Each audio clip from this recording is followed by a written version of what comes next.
Hello नमस्कार दोस्तों, मैं अमोल कास्तार आपके साथ एक वन शॉट रिवीजन वीडियो लेके जुड़ चुका हूं। That is question number 3 case study based question. कौन से सब्जेक्ट का है सर? ओसीएम का है। तो इसमें हम कैसे पढ़ने वाले? सबसे पहली बात तो आप लोगों को बता दूं दोस्तों कि आप लोगों को जो सेपरेट पढ़ाई करनी पड़ती है केस स्टडी बेस्ड क्वेश्चन, आप कितना भी चैप्टर पढ़ लीजिए, लेकिन जब तक आप इसे सेपरेट टाइम नहीं देते तब तक ये क्वेश्चन अच्छी तरीके से नहीं हो पाता। इस पर्टिकुलर वीडियो में मैं ट्राई करूंगा कि आपके सारे वो क्वेश्चन जो टेक्स्ट बुक के नीचे दिए गए हैं वो कवर करवा के दूं। उसी के साथ आपको एक पीडीएफ मिलेगी जिसमें एक्स्ट्रा क्वेश्चन भी रहेंगे। इफ यू वांट आप वो क्वेश्चन भी कर सकते हो।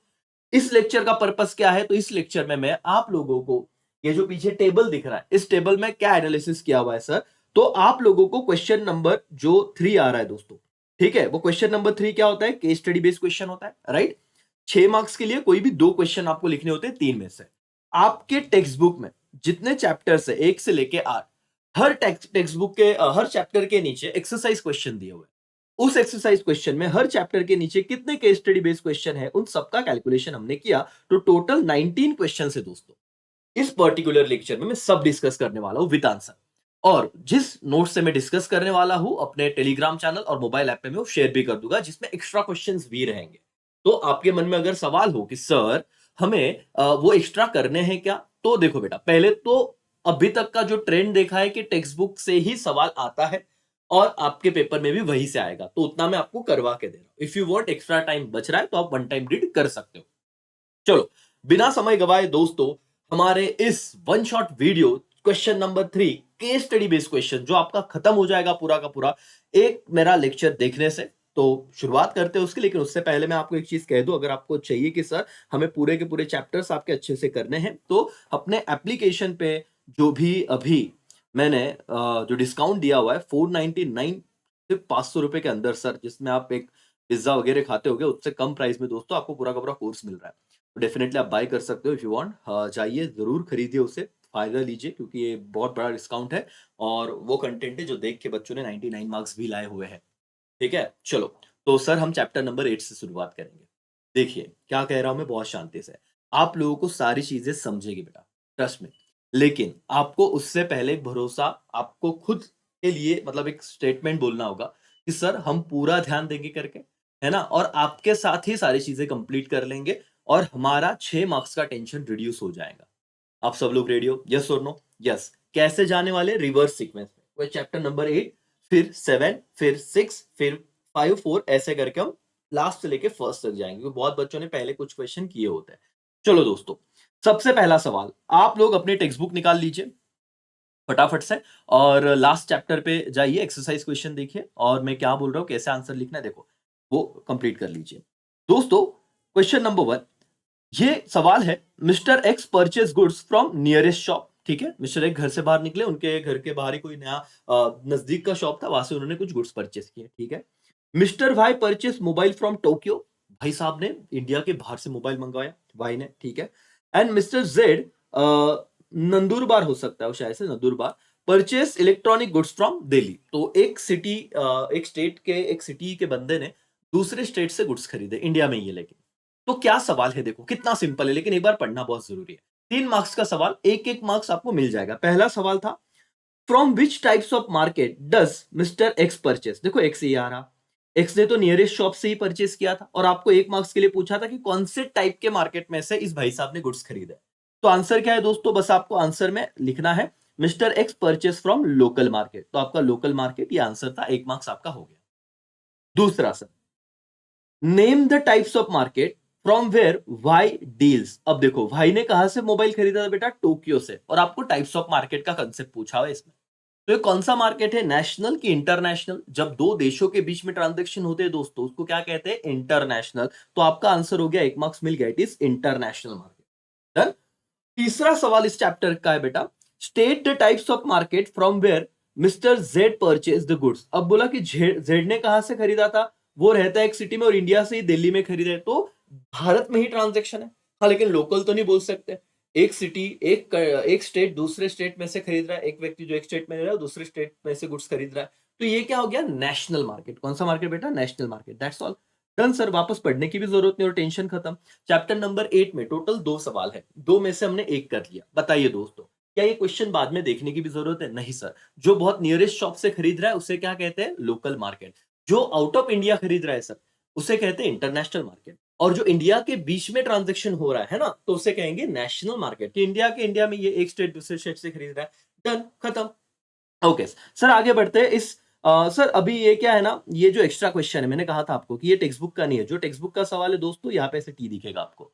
ये मैं आपको पीडीएफ शेयर कर दूंगा। बहुत ही सिंपल सिंपल क्वेश्चन है, ठीक है। ये करने की वैसे जरूरत नहीं है आपको, सिर्फ टेक्स्ट बुक के ही सवाल करने हैं इस पर्टिकुलर लेक्चर में, लेकिन आप एक्स्ट्रा रीड कर सकते हो। चलो यहाँ पे ध्यान दो, ये दूसरा सवाल है। अब ये सवाल क्यों दिया, बहुत बड़ा डाउट है, लेकिन एक बार कर लेते हैं सर। वैसे आना तो चाहिए नहीं था, बट ठीक है। सवाल नंबर 2 और लास्ट क्वेश्चन है चैप्टर नंबर 8 का। Mister x deal in import and export. ये पता है ना बेटा, इंपोर्ट एक्सपोर्ट क्या होता है एवरीवन? हाँ सर। इंपोर्ट मतलब बाहर की कंट्री से गुड्स इंडिया में लेके आना, और एक्सपोर्ट मतलब क्या, हमारे कंट्री से गुड्स बाहर भेजना। This is import and export. तो एक्स नाम का बंदा था जो इंपोर्ट और एक्सपोर्ट बिजनेस में डील कर रहा था। So he needs different foreign currency. तो उसे अलग अलग प्रकार के, जैसे अगर वो इंडिया में डील कर रहा है तो रुपीज से काम बन जाएगा, लेकिन अगर वो जापान में डील कर रहा है तो उसे येन में पैसा लगेगा, है ना। डॉलर्स में लगेगा कोई दूसरी कंट्री का, तो उसे डिफरेंट करेंसीज लग रहे थे अलग अलग कंट्री के। For the expansion of his business he borrow money from bank. ठीक है, तो उन्होंने बोला कि एक्सपांड करना था बिजनेस, तो उन्होंने बैंक से पैसा ले लिया। ठीक है sir. He invest the fund in equity share. Okay, और बोले बोरो करके उन्होंने पैसा कहां पे डाल दिया? इक्विटी शेयर्स में इन्वेस्टमेंट कर दिया, इक्विटी शेयर्स में। ओके सर, ठीक है, कोई दिक्कत नहीं थी। चैप्टर तो मेरे को ऐसा लग रहा है कि इकोनॉमिक्स का चैप्टर नंबर 8 है या एसपी का है, लेकिन ये चैप्टर नंबर 8 ओसी में ही दिया हुआ है। चलो क्या सवाल है। Name the market from where mister X borrow money. इसे आईएमपी कर लेना बेटा, क्योंकि ये क्वेश्चन अगर आ गया ना तो यूजुअली बच्चों को कंफ्यूजन हो जाएगा कि ओसी में कहां पे आ गया मार्केट।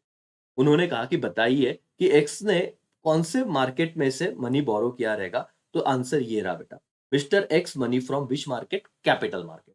ओके, दूसरा, name the market where mister X invest his fund. उसने कहां पे इन्वेस्ट किया था बेटा? Equity share. तो कौन सा मार्केट हो गया वो? सेबी द्वारा रेगुलेटेड है क्या? Answer is yes. तो answer is mister X invest his fund in regulated market. अब आप टाइप्स ऑफ मार्केट पढ़ोगे ना बेटा, तो वहां पे एक टाइप्स होगा, देखो, रेगुलेटेड और अनरेगुलेटेड। और रेगुलेटेड मार्केट में स्टॉक एक्सचेंज की बात है। तो बंदा अगर शेयर मार्केट में इन्वेस्ट कर रहा है जो सेबी द्वारा रेगुलेटेड है, इसीलिए उन्होंने अगर दूसरा सवाल पूछा कि नाम बताइए जहां पे मिस्टर एक्स इन्वेस्ट कर रहा है, वो कौन सा मार्केट है, तो आपको लिखना था रेगुलेटेड मार्केट। रेगुलेशन जहां पे है ना, कंट्रोल जहां पे है, रेगुलेशंस जहां पे, रेगुलेटेड मार्केट। कौन रेगुलेट करता है दोस्तों? सेबी। ठीक है, okay. Which type of currency is required in international market? ये इतना फालतू सा सवाल है ना दोस्तों, मतलब इसलिए मैंने कहा एक बार पढ़िए। उन्होंने कहा अगर आपको इंटरनेशनल मार्केट में डील करना है तो कौन सा करेंसी लगेगा? सिंपल सा आंसर था दोस्तों, इट इज फॉरेन करेंसी। तो foreign currency is required for international market, that's all, done हो गया सर। तो यहाँ पे देखो, सिर्फ पहला जवाब आपको ध्यान में रखना था। यहाँ पे मैं आपको अंडरलाइन करके देता हूं सर, आपके टेक्स्ट बुक में देखिएगा, सारी चीजें आपको समझेंगी। पहला जवाब क्या है सर? कैपिटल मार्केट, दूसरा रेगुलेटेड मार्केट, और तीसरा फॉरेन करेंसी। एक बार देख लो, ठीक है। तो ये सवाल अगर आया कि इंपोर्ट एक्सपोर्ट में डील कर रहा है, उन्हें पैसे लग रहे हैं, तो कौन से मार्केट से वो पैसा बोरो करेंगे, तो आंसर रहेगा कैपिटल मार्केट। कहाँ पे वो इन्वेस्ट कर रहे हैं, तो रेगुलेटेड मार्केट। और इंटरनेशनल ट्रांजेक्शन जब करना है तो कौन सा करेंसी लेगा? Answer is foreign currency. That's all, chapter number 8 text book के नीचे के दोनों सवाल हो गए। अपने टेक्स्ट बुक में जाइए और ये ऐसे कीजिए, सिर्फ पढ़ने के लिए मत पढ़ो यार, है ना। आप जाइए, तुरंत टेक्स्ट बुक में जाइए और एक काम कीजिए दोस्तों, आप लोग उधर टिक कर दो कि दो सवाल हो गए, एक बार पढ़ लो। चलो, ये एक्टिविटी तुरंत करनी है तो आपको एक फील आएगा, हाँ सर, मतलब वन शॉट वीडियो में भले 1 घंटे का वीडियो, लेकिन हमारे 6 marks done.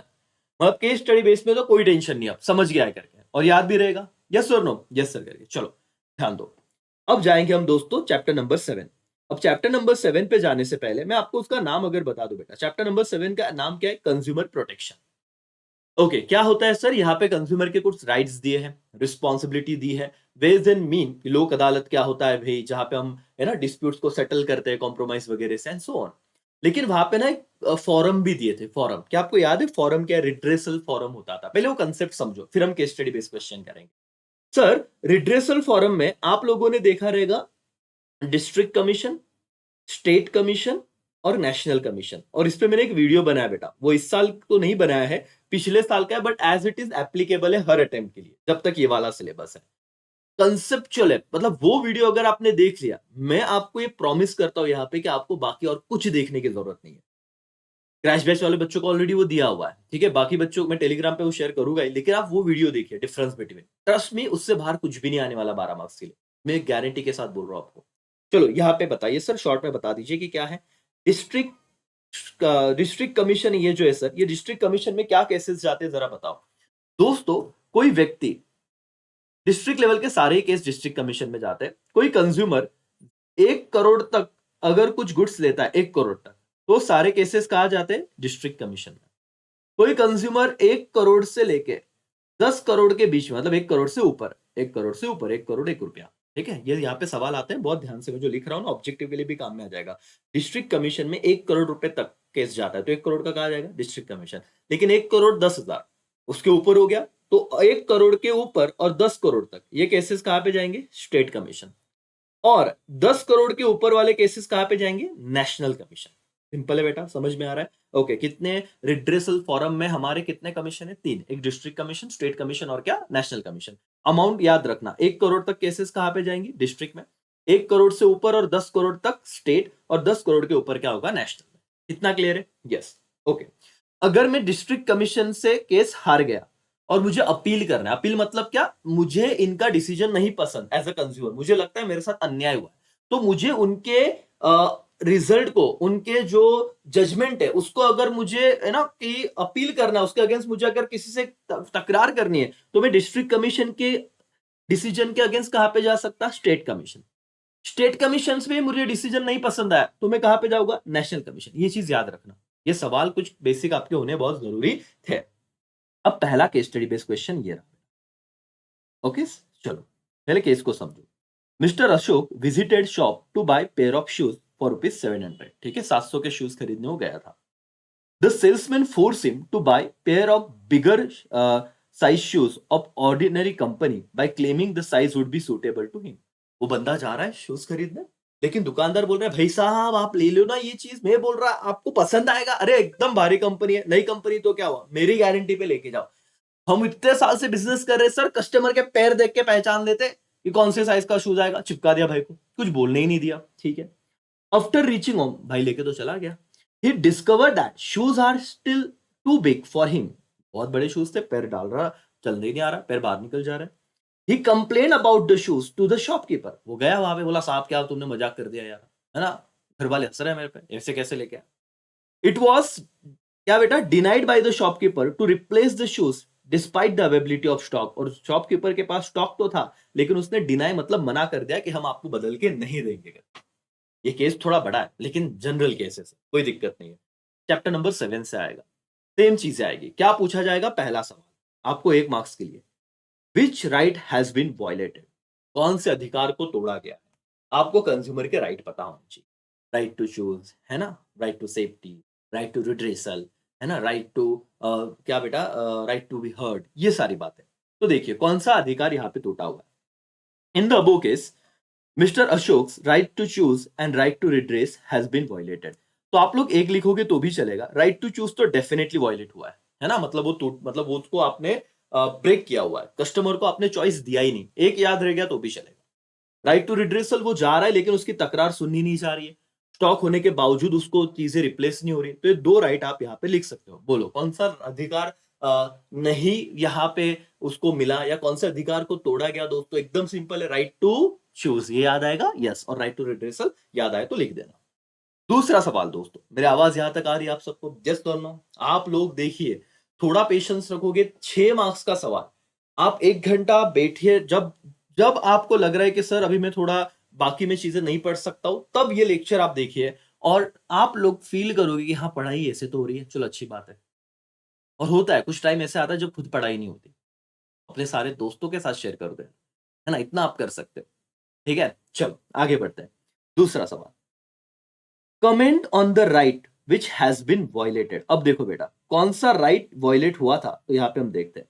According to right to choose, consumer should be given full freedom to select an article as per his requirement. तो अभी ये राइट टू चूज की बात कर रहे हैं, ठीक है ना, कि और उसको ज्यादा एक्सप्लेन कर रहे हैं। ऊपर तो सिर्फ उन्होंने नाम दिया था right to choose, second point में उसे एक्सप्लेन भी कर रहे हैं। According to right to choose, consumer का ये अधिकार है, उसे फुल फ्रीडम मिलना चाहिए to select an article as per his requirement, कि उसके रिक्वायरमेंट के हिसाब से आर्टिकल को सिलेक्ट करे। लाइकिंग एंड परचेसिंग कैपेसिटी, तो तीन बातें थे, उसको जो पसंद आ रहा है, उसकी जो पसंद है करके, उसका जो परचेसिंग कैपेसिटी है, ऐसा नहीं कि वो 1000 रुपए का बजट लेके आ रहा है, आप 5000 की चीज चिपका रहे हैं, नहीं sir. The right to redress enable the consumer to demand repair और रिप्लेसमेंट और compensate for defective product and for क्या बेटा, पुअर सर्विसेज। तो दोस्तों आप जरा ध्यान से समझिए, टेक्स्ट बुक का ही सवाल है, बहुत बच्चे इसे छोड़ते हैं, छोड़ो मत यार। आप लोगों ने पहला स्टेप तो पार कर लिया। क्या स्टेप था? आराम से पढ़ेंगे, कोई घाई नहीं, ऐसा नहीं कि भाई फटाफट फटाफट बता दिया और आप लेक्चर देखने के बाद बोले अरे यार लेक्चर तो देखा बट समझा ही नहीं। समझ लो, कोई दिक्कत नहीं, एक साथ आपके 6 मार्क्स डन हो जाएंगे आज। Which right has been violated, तो आपने कहा राइट टू चूज और राइट टू रिड्रेस, ठीक है। Okay, comment on the right which has been violated, तो ये क्वेश्चन समझा कि जो राइट ऊपर टूट गए हैं, ब्रेक हो गए, बताओ उस पर कमेंट करो, उसका उसका मतलब क्या होता है। और यहाँ पे बच्चा फंस गया जो रट के जाएगा, एटलीस्ट ये तो याद रखो, और ये बहुत अच्छा सवाल है। तो आपने कहा राइट टू चूज में ये होता है sir, according to right to choose consumer should given full freedom to select article as per his requirement, his liking and his purchasing capacity, उसके हिसाब से उसको अधिकार होता है right to choose. Right to redressal का मतलब क्या है दोस्तों, ये लिखते नहीं आता आपको, समझो। Right to redressal enable the consumer, consumer को अधिकार देता है कि वो डिमांड करे उस सेलर से कि वो अगर गुड्स अच्छा नहीं है तो उसे रिपेयर करके दे, उसे रिप्लेस करके दे, और कंपेंसेशन मतलब धोखा हुआ है तो उसकी भरपाई करके दे अगर वो डैमेज है तो, for defective product and not and what बेटा, poor services, defective product and poor services के लिए कंपेंसेशन दे, उसको रिपेयर करके दे, रिप्लेस करके दे, एंड सो ऑन। डन मालिक, यहां तक क्लियर है? दो क्वेश्चन हो गए। Yes sir. तीसरा सवाल, where can mister Ashok file complaint. अब देखो तीसरा सवाल ये रिड्रेसल फॉरम से रिलेटेड पूछा है। मैंने आपको कहा था ना कितने के गुड्स खरीदे थे, कुछ यहाँ पे अमाउंट दिए 700 रुपया, 1 करोड़ से कम है बेटा, हाँ। तो कहां पे कंप्लेंट फाइल करेंगे बोलो तो, mister Ashok can file complaint with district commission, आ गया, since the value of goods is less than 1 crore, या आप लिखो अप टू 1 करोड़, ऐसे लिखा तो भी चलेगा, ठीक है। District commission is a consumer dispute redressal forum at district establish by state government. अब बेटा बहुत डिटेल में लिख रहे हैं, आपको 1 मार्क्स के लिए इतना नहीं लिखना है, चलेगा, लेकिन आप समझ के रखो, डिफरेंस बिटवीन में तो काम में आएगा कि डिस्ट्रिक्ट कमीशन कहां पे होता है, डिस्ट्रिक्ट लेवल पे होता है। कौन स्टैब्लिश करता है भाई, स्टेट गवर्नमेंट स्टैब्लिश करता है। याद आए तो ठीक, नहीं तो आप इतना लिखोगे तो भी चलेगा। कहां पे जाएगा भाई, तो डिस्ट्रिक्ट कमीशन में, ठीक है। देखो, service does not exceed 1 crore, ये तो हमने कर ही लिया था। तो आपके मन से आगे ज्यादा लिखना है तो लिखो, नहीं तो इतना भी लिखा ना तो भी चलेगा। क्या ये क्वेश्चन लर्न हो गया बेटा अभी सबको? कॉन्फिडेंस आ रहा है इस क्वेश्चन में, यस और नो? चलो टेक्स्ट बुक में जाइए, फटाफट से डन कर लीजिए, आप खुद पढ़िए, मेरा लेक्चर पॉज कर दीजिए, टेक्स्ट बुक में जाओ क्योंकि वहां पे आंसर नहीं हो गया, और पढ़ो। पढ़ने इतना काम कर लो भाई, ये 6 मार्क्स आपके डन होने ही चाहिए। एवरीबॉडी यस और नो? Yes sir. चलो दोस्तों दूसरा सवाल है और खत्म हो जाएगा इस चैप्टर का। पढ़ते हैं, पहले आप पढ़िए केस स्टडी, आंसर भी दिया है, 1 मिनट, चलो। ओके दोस्तों, पढ़ रहे हो आप लोग? सिंपल सा सवाल है, लास्ट क्वेश्चन है, डन हो जाएगा, 8वां चैप्टर हो गया है, 7th भी हो जाएगा इसी क्वेश्चन के साथ। चलो ध्यान दीजिए दोस्तों, क्या सवाल है, बहुत अच्छे से पढ़िएगा। Mrs Meera, resident in Nagpur district, Nagpur district के रहवासी है वो, उन्होंने वॉशिंग मशीन परचेस किया जिसकी वैल्यू थी 50,000, लेकिन यहाँ पे एक इंपॉर्टेंट वर्ड है दोस्तों, क्या है, without cash memo with warranty period of 2 year. लेकिन उन्होंने कैश में नहीं लिया, 2 साल का वारंटी पीरियड था, लेकिन उन्होंने, होगा कुछ उसको रहता होगा जीएसटी वेस्ट, बोले कि मैडम अगर कैश मेमो दिया, इनवॉइस दिया तो तुमको ज्यादा पैसे लगेंगे, उन्होंने नहीं लिया अगर, ठीक है। 1.5 साल के बाद क्या हुआ sir, she notice some defect and asked the company to repair और रिप्लेस। भाई 2 साल का वारंटी था, यहाँ पे ध्यान से समझिए, और 1.5 साल में उसको प्रॉब्लम आ गया, तो वो क्या बोली कि आपने वारंटी दिया था ना कि अगर खराब हुआ तो हम आपको रिप्लेस नहीं तो रिपेयर करके देंगे, करके दो।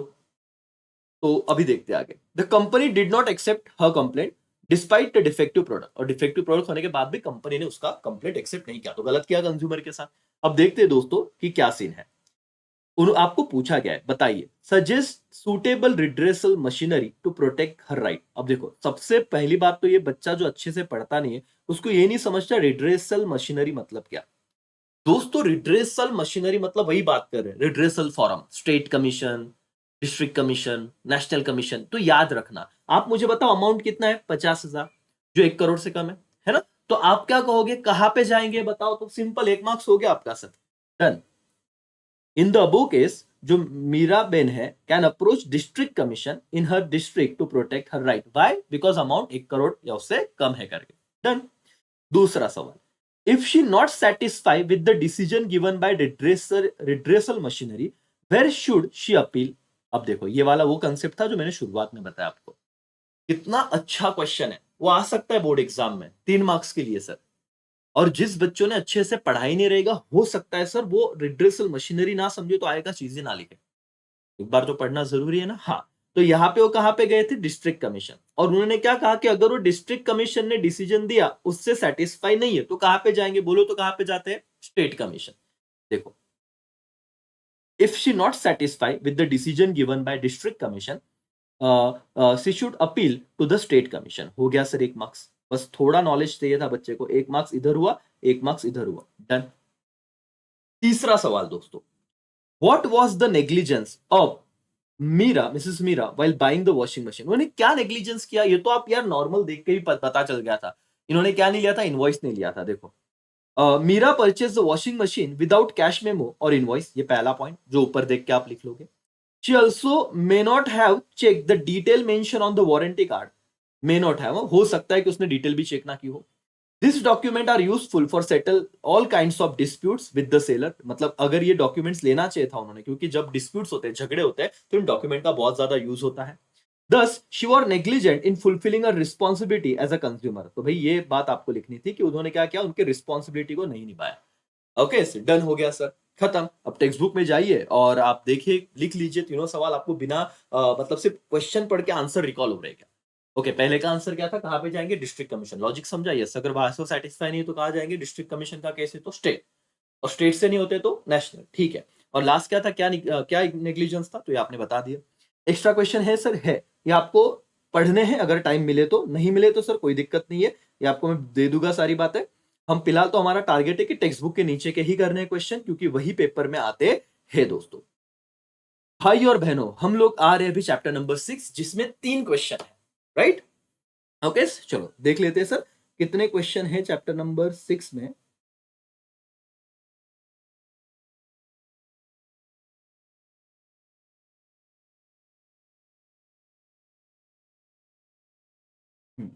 चैप्टर नंबर 6 में टोटल 3 क्वेश्चन। ये देखो, ये बहुत अच्छा मैंने बना के रखा है दोस्तों, जिसमें आपको भी हेल्प होती है बहुत बार पढ़ने को। ये 3 क्वेश्चन हम करेंगे और देखो धीरे धीरे टोटल कम होती जाएगी। एक लेक्चर में आपको वन शॉट चाहिए था तो इसलिए मैं बना रहा हूँ। बड़ा लेक्चर हो रहा है, लेकिन यहाँ पे हम थोड़े ब्रेक्स भी लेंगे। आपको भी लगता है थोड़ा ब्रेक लेना है, लो। लेकिन एक लेक्चर में वन शॉट आपके 6 मार्क्स डन। आप 1.5 की स्पीड पे देखोगे तो भी चलेगा।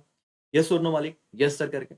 चलो यहाँ पे हम लोग थोड़ा एक मतलब आप 2 मिनट का ब्रेक लीजिए, हम फिर चैप्टर नंबर 6 कर लेते हैं। तो ये 3 चैप्टर हमारे हो जाएंगे। फिर जैसे ही ये वाला चैप्टर हुआ सर, और 3 क्वेश्चन, 6 क्वेश्चन हमें करने इजीली फटाफट हो जाएंगे करके। डन। आप लोगों के 50% चैप्टर के केस स्टडी बेस्ड क्वेश्चन तो डन, टेक्स्ट बुक के नीचे से, और वही आते हैं करके। चलो दोस्तों, तो यहाँ पे आप ये पढ़ना शुरू कीजिए, है ना। तब तक मैं छोटा सा पानी पीने का ब्रेक लेता हूँ। ओके, और आप लोग ये पढ़िए, आप ब्रेक मत लीजिए, और आपको ब्रेक समझेगा भी नहीं। चलो, ओके दोस्तों, तो क्या आप लोगों ने छोटा सा ब्रेक ले लिया? ठीक है। थोड़ा पॉज कर दीजिएगा लेक्चर को, ताकि आप लोग पहले 2 चैप्टर टेक्स्ट बुक में से कीजिए, तो आपको ना वो पूरा ऐसे बोर्डम नहीं होगा। हाँ, लेक्चर मुझे बड़ा बनाना पड़ेगा सर, क्योंकि टुकड़ों टुकड़ों में तो आपसे हो नहीं रहा। चलो, ये जो चैप्टर है सर, ये क्यों इंपॉर्टेंट हो जाता है दोस्तों? कोई भी टीचर इंक्लूडिंग मी, हम आपको क्या कहते हैं कि चैप्टर नंबर 1 तो अच्छे से कीजिएगा ही, लेकिन उसके अलावा chapter number 4, chapter number 7, chapter number 8, ये कुछ ऐसे चैप्टर है, और चैप्टर नंबर 2 जो आपको 80 मार्क का पेपर कंप्लीट करवा देते हैं। लेकिन मेरे भाई और बहनों, आप जब 6 नंबर का चैप्टर ऑप्शन को डालते हो तो आप लोग बहुत बड़ा रिस्क लेते हो, क्योंकि अगर ये क्वेश्चन आ गए तो आप लोग हाथ के 3 मार्क्स गला दोगे। वो बात अलग है कि आपको 3 क्वेश्चन होते हैं, है ना, 3 में से कोई 2 लिखने, लेकिन हम रिस्क लेंगे ही नहीं, हम सब कुछ कर लेंगे, ताकि इसके बदौलत आपको कोई और थोड़ा छोटा मोटा क्वेश्चन लिखता है तो भी चल जाएगा। चलो दोस्तों, पहला सवाल हम देख लेते हैं चैप्टर नंबर 6। 3 ही क्वेश्चन करने दोस्तों, तो पेशेंस रखिएगा। आप बहुत अच्छे से पढ़ रहे हो दोस्तों, और ट्रस्ट मी, आप बहुत अच्छे से मार्क्स लाके पास भी हो जाओगे। अपने आप पे भरोसा रखो, और 6 मार्क्स तो आपके फिक्स है। चलो, Yashwant company limited providing facility for their female staff, like day care centre for kids and work from home facility. अब देखो बेटा, फीमेल स्टाफ के लिए ये सुविधाएं देना बहुत जरूरी है, क्योंकि बहुत सारे कंपनी में फीमेल स्टाफ होते ही है। और दूसरी बात कि आफ्टर मैरिज जो एक प्रोसीजर है, मतलब जब वो प्रेग्नेंट होते हैं या फिर जब उन्हें कि वो उस प्रोसेस से जाते हैं 9 महीने बाद, जब कि कोई उन्हें बेबी होता है, तो उसके बाद वो डे केयर फैसिलिटी देना या फिर वर्क फ्रॉम होम का फैसिलिटी देना, ये बहुत जरूरी है और ये कंपनी ये कर भी रही है, अच्छी बात है sir. Even management take their suggestion while taking the decision through they are member of trade union. अभी ट्रेड यूनियन क्या होती है पता है दोस्तों? बहुत सारे वर्कर्स अपने अपना यूनिटी होता है, उनका उनका एक यूनिटी होता है, उनका एक लीडर भी होता है ना? तो कोई भी वो यूनियन होना बहुत जरूरी है, क्योंकि वो अगर रहा ना तो उनके साथ कोई अत्याचार नहीं कर सकता, है ना? टाइम पे उन्हें बोनस देना, टाइम पे पगार देना, एम्प्लॉय के साथ ज्यादा गलत चीज ना करना, है ना? ओवर टाइम करवाया जाए, ये चीजें नहीं होती, क्योंकि अगर एक के साथ गलत किया पूरा यूनियन सारे वर्कर धरने पे बैठ जाते हैं, बोले कुछ काम नहीं करने देंगे, ऐसे वाली बात है। तो वो वाला है ट्रेड यूनियन, मतलब ये कंसेप्ट है उसका। एनीवेज, सवाल क्या थे देखते हैं, 3 मार्क्स के। सबका ध्यान यहाँ पे, यस और नो? हाँ सर करें। अच्छा पढ़ रहे हो, ध्यान दो। By doing this, they are following social responsibility. Okay, by doing this, they are following social responsibility towards which interest group? अब देखो सवाल एकदम सिंपल था, उन्होंने कहा ये कर रहे अच्छा कर रहे, लेकिन ये करके वो कौन से ग्रुप के लिए सोशल रिस्पॉन्सिबिलिटी को फॉलो कर रहे हैं? अगर ये चैप्टर पढ़ा रहेगा आपने तो अलग अलग ग्रुप के प्रति ऑर्गेनाइजेशन का रिस्पॉन्सिबिलिटी देखा आपने, सोशल रिस्पॉन्सिबिलिटी, वो सोसाइटी हो, वो एम्प्लॉय हो, वो आपके इन्वेस्टर हो एंड सो ऑन। तो आपको सवाल ये पूछा कि कौन से ग्रुप के लिए अच्छा काम किया। देखिए लिखना कैसे answer, Yashwant and company limited is following social responsibility towards, खत्म सर, एम्प्लॉइज, ब्रैकेट में फीमेल लिख देना, through provision of day care centre for kids and work from home facility. Done हो गया सर, 1 मार्क्स खत्म। हाँ, क्यों छोड़ के जा रहे हो भाई? देख लो एक बार, कि आपको क्लियर दिख रहा है वो फीमेल एम्प्लॉय के लिए बात चल रहा है, तो कौन से वर्क ग्रुप ये नहीं समझता ना आपको सवाल में, कौन सा इंटरेस्ट ग्रुप मतलब कौन, तो एम्प्लॉय लिख दो टेक्स्ट बुक में, क्या बेटा, एम्प्लॉय। दूसरा सवाल, what values they are presenting. अब ये पढ़ के नहीं गए तो कैसे लिख पाओगे, लेकिन बहुत सिंपल है, देखो बेटा, the values like compassion, cooperation are presented in this situation. लोगों के प्रति में कोऑपरेट करना है ना? कंपेशन मतलब क्या सर? हम लोगों को उनके भावनाओं को समझना है ना? थोड़ा मतलब यार अच्छे दिल से सोचना है कि यार ना दया दिखानी, ऐसे वाली बात है, कि वो वाली बात है। द वैल्यू ऑफ क्या बेटा, compassion and cooperation are presented in this situation. ये 2 वर्ड आप लिख देना, अगेन 1 मार्क्स हो गया आपका। Last, what kind of responsibility employer, employer मतलब कौन, जो मालिक है, एम्प्लॉयर मतलब कौन बेटा, जो मालिक है, एम्प्लॉय नहीं। What kind of responsibility employer follow in the above case. ये बताओ सर, क्या रिस्पॉन्सिबिलिटी फॉलो की, और पढ़ के जाओगे तो टेंशन नहीं सर, 3 में से 3 मार्क्स मिल जाएंगे। The responsibility such as provision of good working condition and giving recognition to trade union are followed by the employer। ये कैसे समझा सर? क्योंकि उन्होंने क्या कहा कि जब ये डिसीजन लिया जा रहा था तो ट्रेड यूनियन से भी कम्युनिकेशन किया गया था, इसीलिए देखो giving recognition to trade union. ये पॉइंट समझा, ये क्यों आया? क्योंकि उधर केस स्टडी में क्या दिया था कि ट्रेड यूनियन को पूछा है, इसीलिए रिकॉग्निशन दिया ट्रेड यूनियन को, और गुड वर्किंग कंडीशन एम्प्लॉय के लिए, तो ये उन्होंने फॉलो किया, provision of good working condition and giving recognition to union. Done, समझा बेटा? एक बार टेक्स्ट बुक में जाइए और ये क्वेश्चन टिक कर दीजिए, बाकी कुछ क्वेश्चन करो या ना करो, ये चैप्टर में का ये क्वेश्चन तो होना ही चाहिए। डन। इंटरेस्ट ग्रुप क्या कहा, employee. What values, compassion and cooperation. फिर क्या एम्प्लॉयर ने क्या काइंड ऑफ रिस्पॉन्सिबिलिटी की, गुड वर्किंग कंडीशन और recognition to trade union. Done. दोस्तों, भाई और बहनों, दूसरा सवाल, बिल्कुल आप शांत हो जाइए, जहां पे आपको लग रहा मन भटक रहा है सर पॉज कीजिए, पानी पीजिए, लेकिन पूरा लेक्चर देखे जाइए, 6 मार्क्स आपके डन हो जाएंगे। सर और मैडम, क्या सवाल है? एक ऑर्गेनाइजेशन है मैन्युफैक्चरिंग, जो पेंट मैन्युफैक्चर करती है, yes sir, paint manufacturing has been enjoying prominent market position, बहुत अच्छा नाम है उनका, since many year. It has been dumping its untreated poisonous waste on the river bank, which has created many health problem for nearby villages। बहुत बड़ा company, नाम बड़े और दर्शन छोटे सर, बहुत बड़े बड़े, बहुत सालों से उसका मार्केट में रेपुटेशन है, लेकिन वो क्या करती है, जो भी वेस्ट है, पॉइजनस मतलब जो जहरीले सारे जो चीजें रिसोर्सेस है उसके, जो वेस्टेड है, अनट्रीटेड मतलब जिसपे कोई ट्रीटमेंट नहीं किया गया, वैसे के वैसे उठाया, डंप कर दिया पानी में, और इससे बहुत ज्यादा प्रॉब्लम हो रहा है गांव वालों को। 3 सवाल 1-1 मार्क्स के लिए। पहला सवाल, which responsibility is neglected by the manufacturing organisation. बताइए कि मैन्युफैक्चरिंग ऑर्गेनाइजेशन द्वारा कौन सी रिस्पॉन्सिबिलिटी को नेग्लेक्ट किया गया। तो answer is the responsibility towards community. society in general, and protection of environment is neglected by manufacturing organisation. ये दो वर्ड आपको लिखने थे बेटा कि कौन से, which responsibility towards community and protection of environment is neglected by manufacturing company. आप इन्वायरमेंट को भी प्रोटेक्ट नहीं कर रहे हो और आप सोसाइटी के प्रति भी कुछ रिस्पॉन्सिबिलिटी नहीं रख रहे हो। दूसरा सवाल, what kind of pollution they are doing. बेटा पानी में डाल रहे हैं ना, रिवर में डाल रहे हैं, तो कौन सा पॉल्यूशन हो गया, water pollution. Done, 1 marks done. इतना सिंपल है sir case study based question, लेकिन पढ़ा रहा तो आपको कॉन्फिडेंस रहेगा कि हाँ यार इधर तो हम डट के लड़के आएंगे। Okay, last, what precautionary measure they need to take. एकदम सिंपल है, देखो, the business organisation should take all possible measure to minimise the water pollution. ये लाइन तो कितना सिंपल था, लर्न मत करो।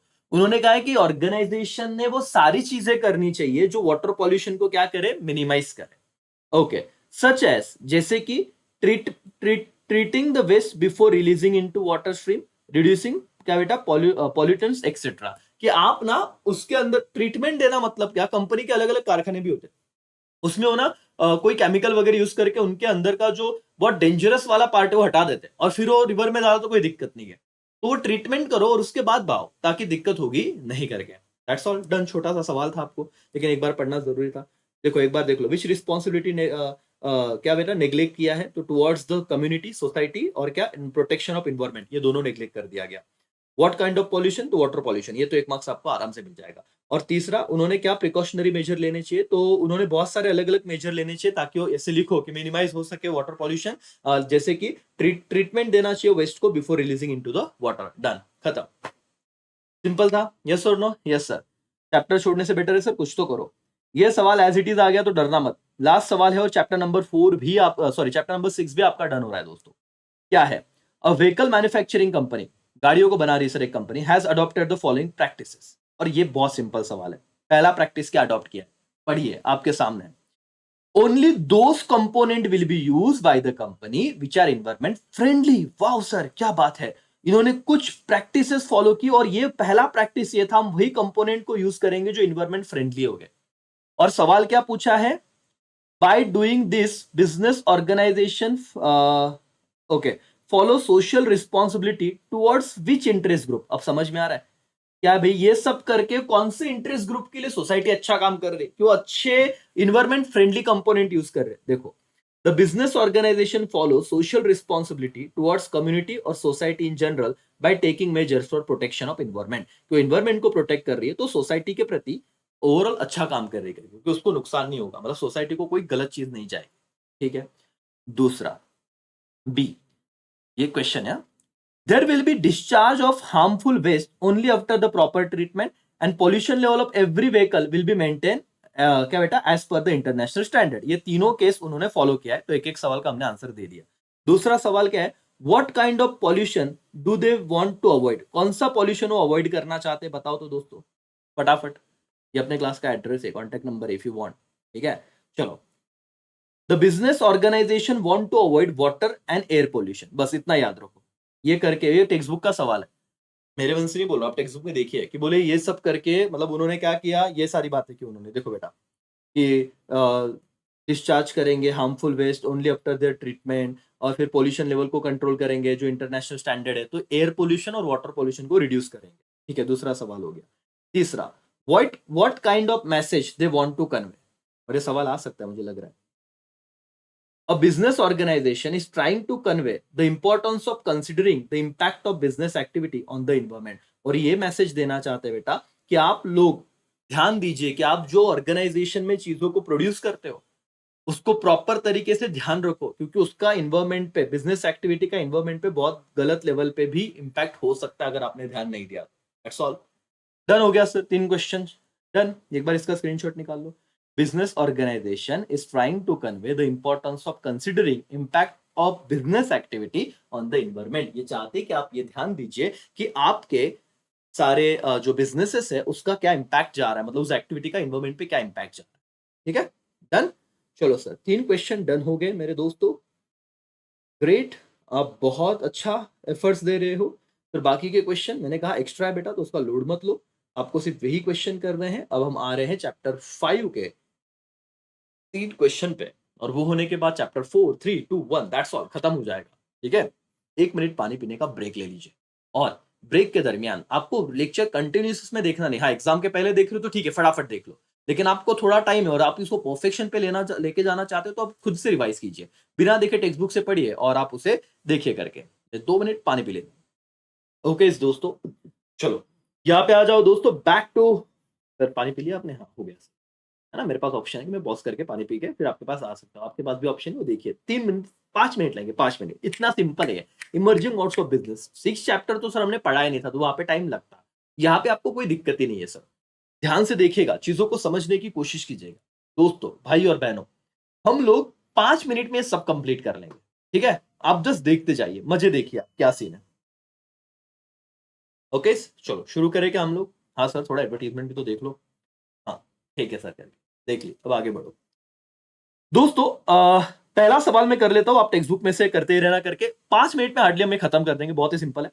अभय purchase some gift article from online, article online from www.flipkart.com। Text book का ही सवाल है। ठीक है, at the same time Sheetal purchase gift from ebay.com। अब ये ebay.com क्या बताए? ये OLX जैसा, अगर आपको OLX पता होगा तो, कि हम पुरानी चीज हमारे घर में जो बेचने हो फोटो खींच लेंगे और उसको वहां पे पोस्ट कर देंगे, जिसको खरीदना है वो कस्टमर खरीद के लेगा। तो कस्टमर टू कस्टमर, C2C मतलब क्या बेटा? Customer to customer. और B2C मतलब बिजनेस टू कस्टमर। तो पहला सवाल 1 मार्क्स के लिए क्या पूछा है? Which website is related to C2C?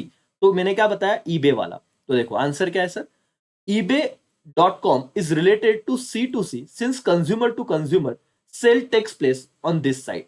In the given case, Sheetal purchased gift from some other consumer through ebay.com. तो भाई सिंपल सी बात थी, ebay.com ये जो है ये OLX जैसा है जहां पे C2C ट्रांजेक्शन होता है। तो बात खत्म हो गई। यस, दूसरा सवाल, which website is related to B2C? कौन सा वेबसाइट है जो बिजनेस टू कम्युनिकेशन बात कर रहा है, बिजनेस टू कंज्यूमर बात कर रहा है?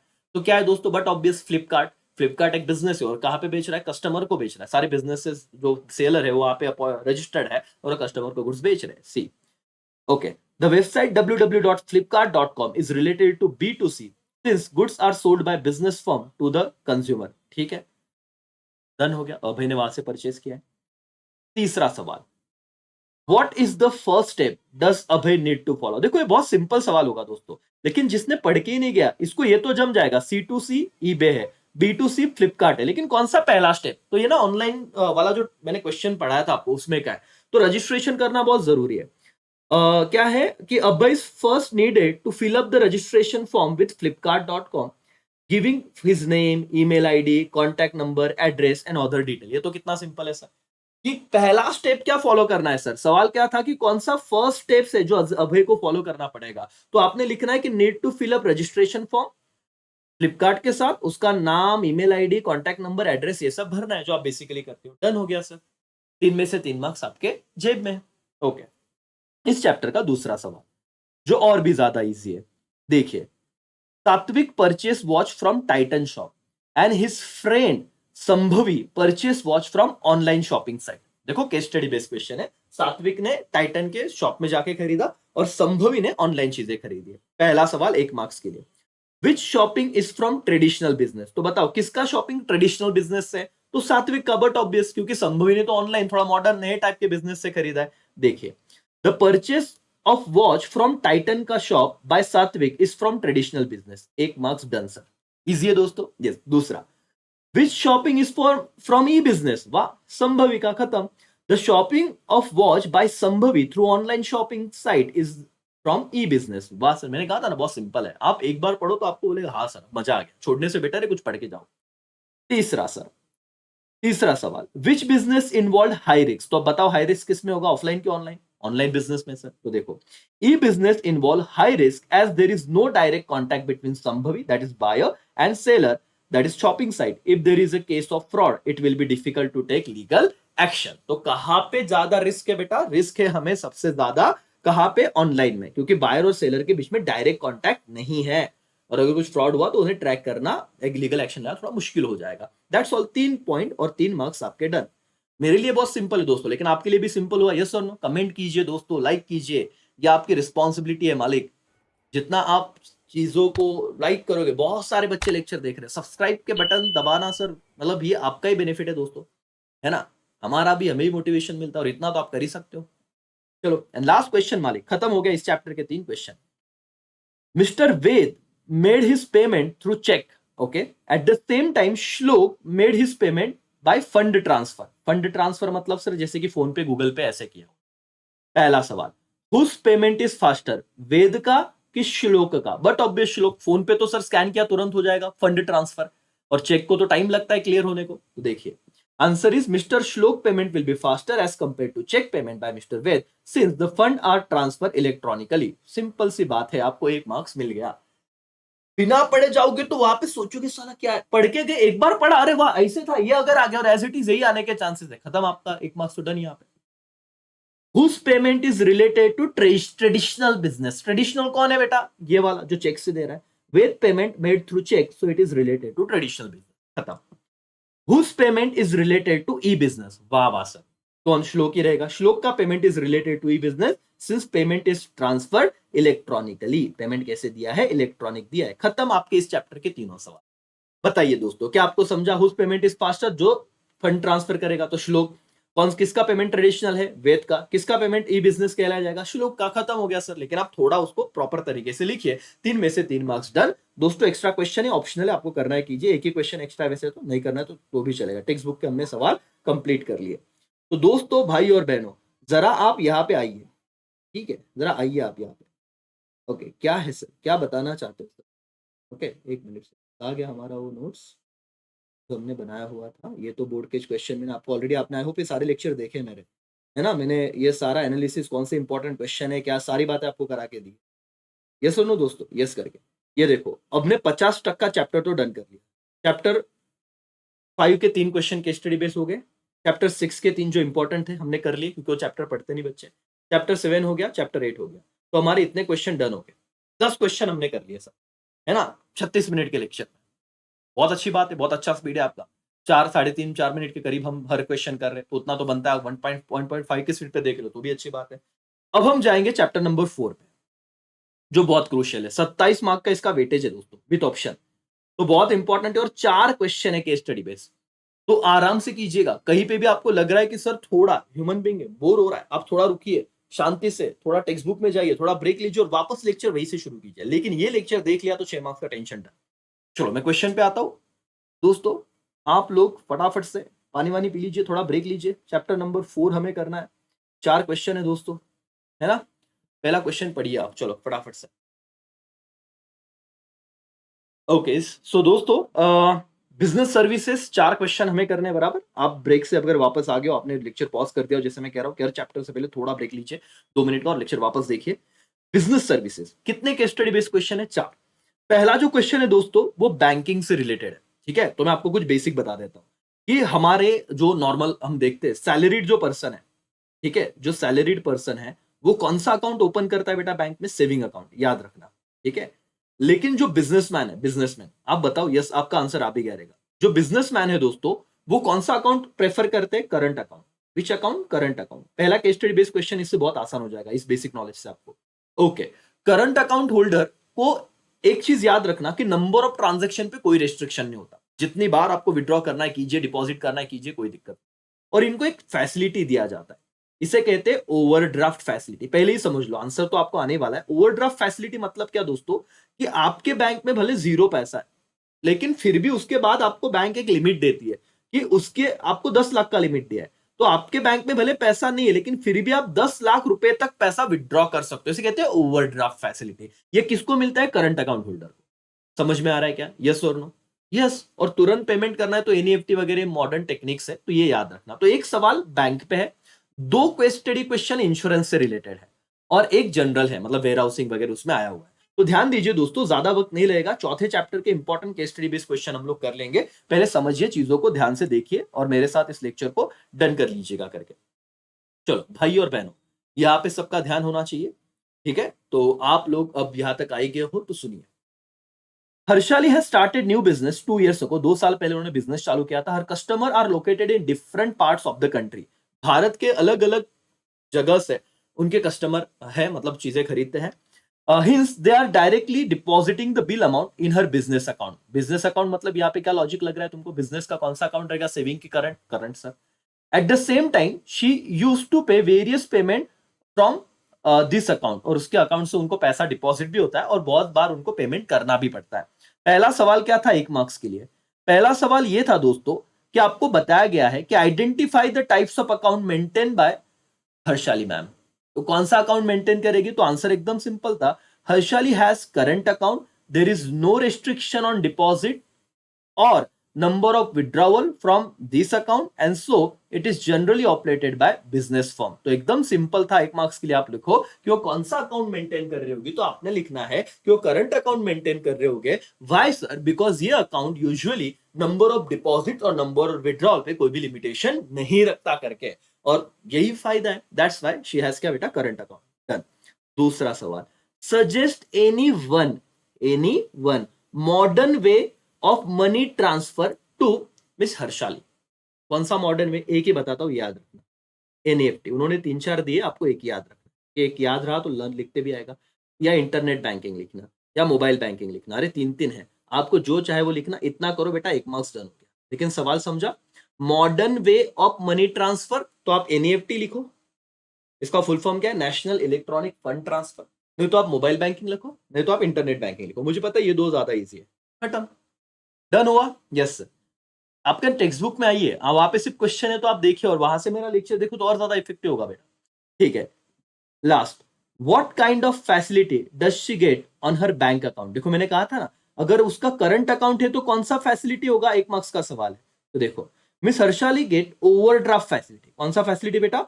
Overdraft facility on her account which allow her to withdraw an amount in excess of her balance in her account for the क्या बेटा, certain duration, कुछ टाइम पीरियड के लिए एक्सेस अमाउंट निकालने का ये क्या देते बेटा, परमिशन देते। तो ओवरड्राफ्ट फैसिलिटी लिखा तो भी चले। मेरे भाई और मेरी बहनों, क्या आप लोग ये वाले क्वेश्चन डन कर दिए क्या? यस और नो मुझे बताओ सर। इतना परफेक्ट करना है, चैप्टर 4 के कोई भी क्वेश्चन हम ऑप्शन को नहीं छोड़ सकते। 27 मार्क का चैप्टर बेटा। आपको जैसे समझा, हर्षाली का क्वेश्चन आया पेपर में, अगर पूछा गया कि कौन सा अकाउंट मेंटेन करेंगे तो बोलो करंट अकाउंट, ठीक है। Modern way of money transfer क्या रहेगा? एनईएफटी, इंटरनेट बैंकिंग, और क्या, मोबाइल बैंकिंग। तीसरा, कौन सा फैसिलिटी उसका बैंक अकाउंट प्रोवाइड करेगा? तो overdraft facility. That's all done. 3 marks हमारी जेब में। भाई और बहनों, नेक्स्ट क्वेश्चन की तरफ हम बढ़ रहे हैं। ठीक है, इंश्योरेंस से रिलेटेड क्वेश्चन है।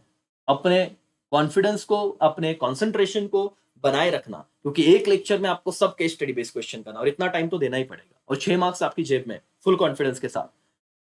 दोस्तों, mister Jagan is salaried person. ठीक है सर, ऊपर हमने बिजनेसमैन देखा, ये सैलरीड पर्सन।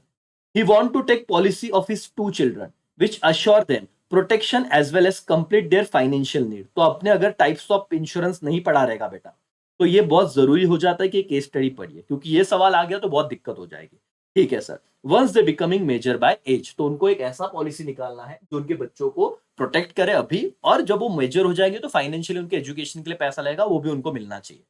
तो पहला सवाल आपको पूछा गया, suggest him policy which can satisfy requirement of his children. अब जो बच्चे ने पढ़ा ही नहीं रहेगा वो क्या पॉलिसी बताएगा, जबकि आंसर बहुत सिंपल था। देखो, mister Jagan can satisfy requirement of his children by taking, underline करो, ये आंसर था, चाइल्ड इंश्योरेंस पॉलिसी। क्या बात है सर, ये टाइप्स ऑफ इंश्योरेंस में क्या? आंसर इज यस है। अगर आपने पढ़ा हो चैप्टर तो दिख रहा है। कौन सा पॉलिसी सजेस्ट करोगे? Child insurance policy. It is saving come investment, ये भी अंडरलाइन करो, सेविंग कम इन्वेस्टमेंट, ये लिखना बहुत जरूरी है। भाई सर, बिकॉज वो चिल्ड्रन के फ्यूचर का फाइनेंशियल नीड भी क्या करेगा, मीट करेगा, मतलब वो उसको रिक्वायरमेंट को भी फॉलो करेगा। तो चलो मेरे साथ लर्न करो, कोई घाई नहीं है सर। जगन को कौन सा पॉलिसी लेना चाहिए? तो चाइल्ड इंश्योरेंस पॉलिसी, बिकॉज ये कौन सा है, सेविंग कम इन्वेस्टमेंट प्लान है, जो क्या करेगा, उसके चिल्ड्रन के फ्यूचर नीड को भी सेटिस्फाई करेगा करके। ठीक है। Who are the beneficiary of policy? उसके जो 2 बच्चे हैं। Two children of mister Jagan will be beneficiary of the policy. कितना फालतू, 1 मार्क्स से फुकट का है। ओके, तो ये हो गया। इन above case which principle involve, ये आईएमपी है बेटा, ये आईएमपी है, 1 मार्क्स, क्योंकि यहाँ पे आपको टाइम देना पड़ेगा। प्रिंसिपल ऑफ इंश्योरेबल इंटरेस्ट, ये बहुत इंपॉर्टेंट है, वर्ड याद रखो, बच्चों को ध्यान में ही नहीं आता। What is insurable interest? मैं मेरे बच्चों का इंश्योरेंस निकाल सकता, बाजू वालों की नहीं। इंश्योरेबल इंटरेस्ट मतलब जिसके प्रति आप इंश्योरेंस निकाल रहे हो, आप अपने बिजनेस का निकाल सकते, किसी और का नहीं, क्योंकि उसका नुकसान होने से आपके जिंदगी में कुछ होने वाला है, कुछ तो इमोशनल या फिर फाइनेंशियल रिस्क है आपको, समझ में आ रहा? तो इसे इंश्योरेबल इंटरेस्ट कहा जाता है। तो कौन सा प्रिंसिपल है बेटा? Principle of insurable interest is involve here. Mister Jagan has insurable interest in the subject matter. Subject matter कौन है बेटा? उसके बच्चे। ठीक है। Of insurance that is his children. Simple सी बात है। तो इंश्योरेबल इंटरेस्ट में ये बोला होता है कि उसका क्या होना चाहिए, इंटरेस्ट होना चाहिए किसमें, सब्जेक्ट मैटर में। सब्जेक्ट मैटर मतलब जिसका इंश्योरेंस निकलवा रहा है। मैं मेरे दुकान का इंश्योरेंस निकलवा रहा हूं तो सब्जेक्ट मैटर क्या है, मेरा दुकान। ठीक है, क्यों सर, वो उसका कुछ गलत होने से मेरे को नुकसान होगा। That's all, done sir. क्या आप लोगों को ये क्वेश्चन हो गया क्या? यस और नो? तुरंत मेरे साथ रिवाइज भी कर लो दोस्तों, और अपने सारे दोस्तों को बोलना एंड तक लेक्चर देख भाई। थोड़ा लेक्चर देखेगा बोलेगा ऑनलाइन अब तो लगी पड़ी है, सभी देखेंगे, मुझे पता है। बताओ सर, ये वाला क्वेश्चन जगन का आ गया तो या नाम बदल देंगे कि दो बच्चे उसके, उसको उसका फ्यूचर भी सिक्योर करना है, कौन सा पॉलिसी लेंगे बताओ तो? वो चाइल्ड इंश्योरेंस पॉलिसी लेंगे, वो सेविंग कम इन्वेस्टमेंट प्लान है, तो जिससे उसको फ्यूचर में बेनिफिट मिलेगा। बेनिफिशियरीज है तो सिंपल है, उसके दो बच्चे बेनिफिशियरी। कौन सा प्रिंसिपल फॉलो हो रहा है, तो इंश्योरेबल इंटरेस्ट। इसका मतलब क्या, जो सब्जेक्ट मैटर है उसमें उनका इंटरेस्ट होना चाहिए, जो बच्चे तो डेफिनेटली चलेगा। तो प्रिंसिपल क्या, इंश्योरेबल इंटरेस्ट। डन दोस्तों। सेकेंड लास्ट क्वेश्चन एकदम सिंपल है, जरा देखिए। Mister Ankit is a businessman, he has his own factory in Pune. Pune में फैक्ट्री है और नासिक में भी है। अच्छा सर, क्या बात है, ध्यान से देखिए। Mister Amit is a businessman, he has his own factory in Pune and Nasik. He lives in Pune with his wife, उसकी वाइफ के साथ वो पुणे में रहता है। अच्छी बात है सर। उसको दो बच्ची है, एक एज है 5 और एक का एज है 8 साल। सिंपल सी बात है, एक लड़की का एज है 5 साल, दूसरे बच्चे का 8 साल। सर सवाल क्या है वो आओ, एक मार्क्स का सवाल। Can mister Amit take life insurance policy for his wife and 2 children? हाँ सर, यस। वाई? क्योंकि इंश्योरेबल इंटरेस्ट है, उसकी खुद की वाइफ है, उसके खुद के बच्चे हैं, तो इंश्योरेबल इंटरेस्ट रहेगा। तो आंसर देखो, yes, mister Amit can take life insurance policy for his wife and 2 children. Life insurance policy can be taken by individual for his own life or for family member. Here, insurance company undertake to pay certain sum of money either on death और क्या maturity. इतना आएगा, नहीं लिखा तो भी चलेगा। Yes और नो में आंसर तो यस दे सकता है सर। इंश्योरेबल इंटरेस्ट है, उसकी वाइफ है, उसके बच्चे, तो डेफिनेटली ले सकता है। इतना किया दिखा तो भी एक मार्क्स डन। दूसरा सवाल, can mister Amit take marine insurance policy for इस फैक्ट्री? मरीन इंश्योरेंस समझता ना, समंदर वाला। अबे ढोकलो, उनका नासिक और पुणे में फैक्ट्री है, वो काहे को मरीन इंश्योरेंस लेगा? जबकि क्लियरली इंडिकेट हो रहा है कि उसके पास मरीन ऐसे कुछ है ही नहीं, समंदर के रास्ते से दिया ही नहीं। तो आप अजम्पशन मत करना, आप बोलना मत बिजनेस में तो कुछ भी ले लेगा, नहीं sir. Answer is no. Mister Amit can not take marine insurance policy since this policy is taken by those who are expose to the peril of sea. मतलब शिपिंग से रिलेटेड, जो भी सी से रिलेटेड रिस्क है, वही लोग इसे लेंगे, बाकी कोई लेगा नहीं। लास्ट सवाल, Which type of insurance should Mr. Amit take for protecting the factory from loss of fire? अब बताओ भाई, एक मार्क्स कितना फालतू था कि आग से बचने के लिए कौन से प्रकार का इंश्योरेंस लिया जाएगा? क्या बताओ sir? Mr. Amit should take fire insurance policy to protect him from the क्या बेटा, risk of loss due to fire. The types of fire policy need to buy depend on the types of goods purchased, produced by him and his specific requirement. तो ये तो कितना judgemental, मतलब कितना diplomatic answer दिया है sir. आप सिर्फ ये बताना फायर इंश्योरेंस, और फायर इंश्योरेंस की भी सब टाइप है, तो बोलना एज पर द रिक्वायरमेंट, जिस बिजनेस में हो उसके हिसाब से वो ले लेगा। दैट्स ऑल, डन हो गया दोस्तों। टेक्स्ट बुक में आपका थर्ड क्वेश्चन भी आपने कर लिया है। पुणे में बंदा रहता है, क्या उसके वाइफ और बच्चों का इंश्योरेंस निकाल सकता है? Answer is yes. दूसरा, क्या वो मरीन इंश्योरेंस निकालेगा? Answer is no. क्या वो फायर, आग से बचने के लिए कौन सा इंश्योरेंस निकालना पड़ेगा, लाइफ इंश्योरेंस या fire? Answer is fire insurance. Depends कि उसका बिजनेस क्या है। डन हो गया। सर और मैडम, बहुत ज्यादा आप में जज्बा यार। 53 मिनट्स आप लेक्चर देख रहे हो, 1.5 पे देख रहे हो तो भी अच्छी बात है, लेकिन आप बैठे हो तो मतलब यार सीरियस हो जिंदगी में, कुछ ना कुछ तो करना है आपको, है ना? Yes sir. ऐसा ही क्वेश्चन डिस्टिंग्विश बिटवीन के लिए ऑलरेडी है दोस्तों, आ गया है। मैंने कहा था कि आप लोग डेफिनेटली बिल्कुल टेंशन मत लो, सब चीजें आपको अवेलेबल है, सब है, सिर्फ देखो अभी। चलो लास्ट क्वेश्चन करना है, 1 मिनट का ब्रेक लीजिए, या आप क्वेश्चन पढ़िए। चलो इतना तो पढ़िए आप फटाफट। पढ़ रहे हो दोस्तों? चलो, क्या कहा है पहले सिचुएशन को समझो। ये जो शरण है, ये देखो मैं यहाँ पे ड्रॉ करता हूँ। मिस्टर शरण इज सक्सेसफुल मैन्युफैक्चरर। ठीक है, मैन्युफैक्चरर, इसका बिजनेस है मैन्युफैक्चरिंग का। ही having production unit in various location. एक है नासिक में, एक है पुणे में, एक है मुंबई में, एक है कोल्हापुर में, एक है अमरावती में। तो अलग अलग लोकेशन पे उसका क्या है बेटा, प्रोडक्शन यूनिट है कि चीजें गुड्स प्रोड्यूस होते हैं। He is having multiple production unit.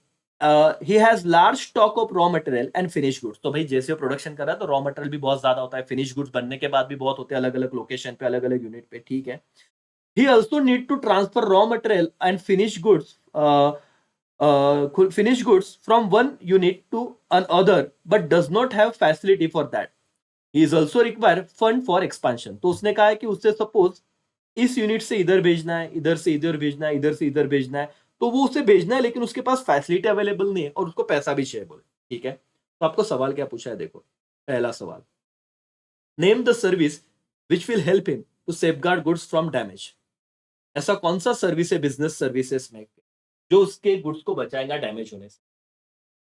इतना सिंपल आंसर है दोस्तों, देखिए, mister Sharan can safeguard goods from damage with the help of warehousing service. बस खत्म हो गया, यही आंसर लिखना था आपको। एक बार पढ़ के जाओ यार, बहुत सिंपल है। Which service? Warehousing service. Simple सी बात है, गुड्स बनाएंगे रखेंगे कहां पे? डैमेज से बचाने के लिए वेयर हाउस में रखो। This service will ensure that goods are stored and preserve properly. Goods को स्टोर और प्रिजर्व मतलब संभाला जाएगा प्रॉपरली। खत्म हो गया पहला आंसर। समझा क्या आपको बेटा?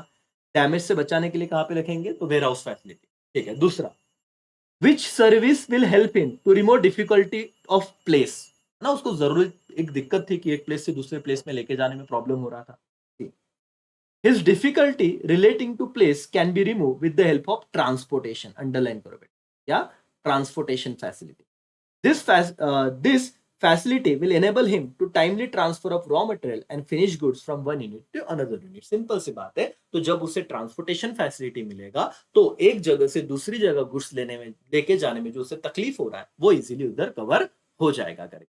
ठीक है, last, from which service sector will he get financial support. बताओ, तो पैसों की भी तो जरूरत थी, तो कौन से सर्विस सेक्टर से उन्हें ये मिलेगी मदद? शरण can get financial support from banking sector. खत्म हो गया आंसर। कौन सा सेक्टर बेटा? Banking sector. He can get required fund for business expansion by taking loan from the commercial bank.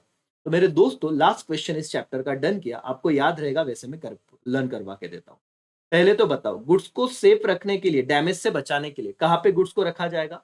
Ware house service. अलग अलग सर्विस है ना, ट्रांसपोर्टेशन, कम्युनिकेशन, वेयर हाउसिंग, है ना, उसके बाद बैंकिंग, तो ये सारे, फिर इंश्योरेंस, है ना, banking, insurance, transportation, communication, warehousing, 5 services है। तो उस 5 सर्विस में से आपको नाम लिखना था, पेपर में आ सकता है एमपी बेटा।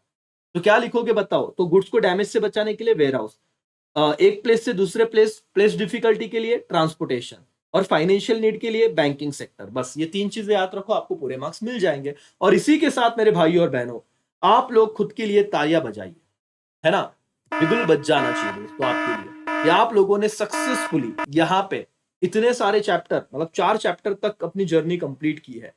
अब एक ही क्वेश्चन बचता है चैप्टर नंबर, क्या सर, 3 से, एंटरप्रेन्योर से।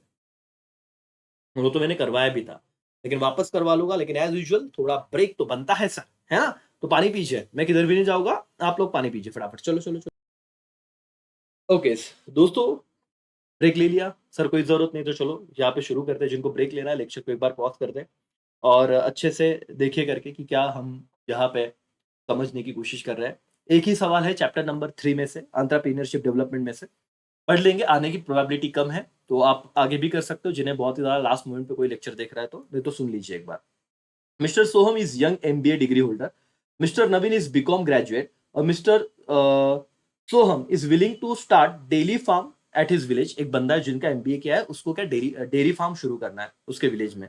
और जो नवीन है उसे वर्क करना है प्राइवेट कंपनी के अंदर। एकदम सिंपल सा सवाल, केस स्टडी बेस बनाया दोस्तों, 3 मार्क्स का सवाल। वैसे ही चैप्टर का वेटेज ही 5 मार्क्स है विद ऑप्शन। तो सोहम का एमबीए हुआ है, लेकिन वो चाहता है कि वो क्या स्टार्ट करे दोस्तों, डेयरी फार्म शुरू करे उसके विलेज में। और नवीन का बीकॉम हुआ है, उसको चाहता है वो प्राइवेट कंपनी में जॉब करे। पहला सवाल आपको पूछा गया है, find out the dream of Soham and Naveen. सवाल समझिए कि उनका ड्रीम क्या है वो बताइए करके। एकदम सिंपल सा जवाब है दोस्तों। एक बंदे को स्टार्टअप करना है बिजनेस, और एक को जॉब करना है, तो क्या लिखोगे answer? Dream of Soham is to become entrepreneur. Entrepreneur मतलब कौन? बिजनेसमैन, है ना। Okay, by starting dairy farm business, while Naveen want to be a employee in private company। तो आप लोग 1 मार्क्स तो इजीली लेके आओगे। जिसको बिजनेस शुरू करना है, ड्रीम क्या है सर? बिजनेस वाले को एंटरप्रेन्योर बनना है और जॉब वाले को एम्प्लॉय बनना है। इतना लिखने का, खत्म। दूसरा, state any one feature of entrepreneur. तो याद रखना दोस्तों, अगर आप स्किप भी कर रहे हो इस चैप्टर को, फीचर क्या रहेगा? A feature of entrepreneur is hard work. क्या बेटा? Hard work. Entrepreneur has to put long hours of hard work, specially during the, क्या बेटा, स्टार्टिंग फेज ऑफ बिजनेस। जब उसका बिजनेस शुरू हो रहा है तो उसे पहले नाम करने के लिए, गुडविल करने के लिए बहुत मेहनत करना होता है। तो ये है हार्ड वर्क, उसे बहुत ज्यादा क्या करना है? हार्ड वर्क करना है करके। ठीक है, last, to become successful entrepreneur which quality should mister Soham have. Last question है सर, इसमें सब नहीं लिखना है, आप कोई तो लिख दीजिए। उसमें डिसिप्लिन चाहिए, कॉन्फिडेंस चाहिए, ओपन माइंडेड चाहिए, सेल्फ स्टार्टर होना चाहिए, competitive, creative, passion, strong work ethic. 8 के 8 नहीं लिखने, कोई भी 2-3 लिखोगे तो भी जरूर हो जाएगा। खत्म आपका एक क्वेश्चन था चैप्टर नंबर 3 से और डन हो गया। कितना इजी क्वेश्चन था, लेकिन देख के जाइए, अगर आ गया तो क्या करोगे सर? इजी क्वेश्चन था। आपको कॉन्फिडेंस आ रहा है क्या? ड्रीम क्या? एक को एंटरप्रेन्योर, एक को एम्प्लॉय। फिर बोले कि क्या फीचर होना चाहिए, तो हार्ड वर्किंग होना चाहिए। फीचर है बेटा, याद रखना।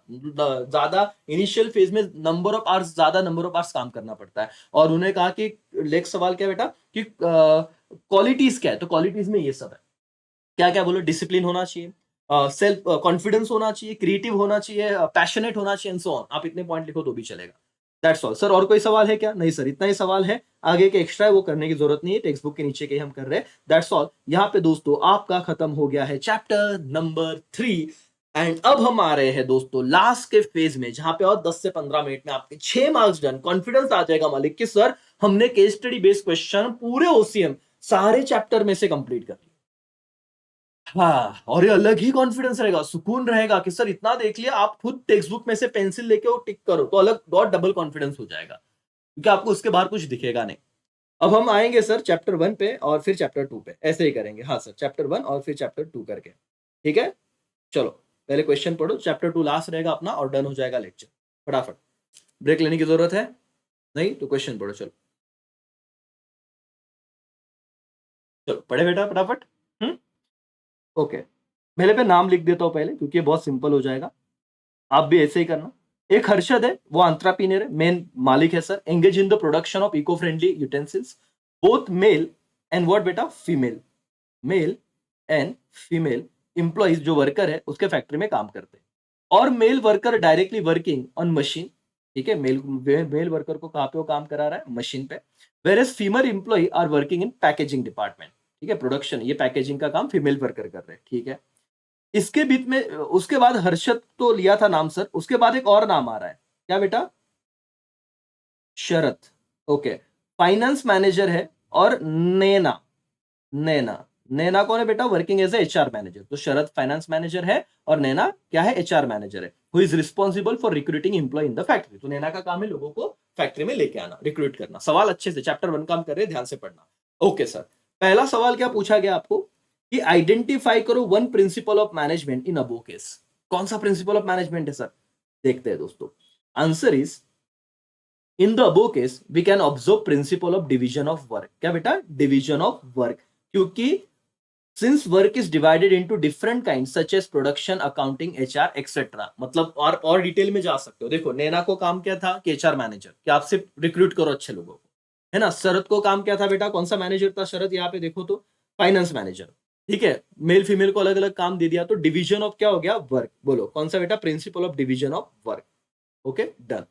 दूसरा, दूसरा क्वेश्चन ये है दोस्तों, what is the designation of miss Naina and this in this organisation. तो नैना कौन है सर? क्लियर दिख रहा था, एचआर मैनेजर है। तो फुकट का सर ये आंसर था। नैना जो है वो एचआर मैनेजर है इन ऑर्गेनाइजेशन। एक मार्क्स एकदम फुकट का, ठीक है। तीसरा सवाल, who is responsible for overall planning of the organisation. कि पूरे ऑर्गेनाइजेशन का प्लानिंग कौन करेगा? बट ऑब्वियस जो हेड है हर्षद, जो एंटरप्रेन्योर है, वही तो पूरे ऑर्गेनाइजेशन का प्लानिंग करेगा।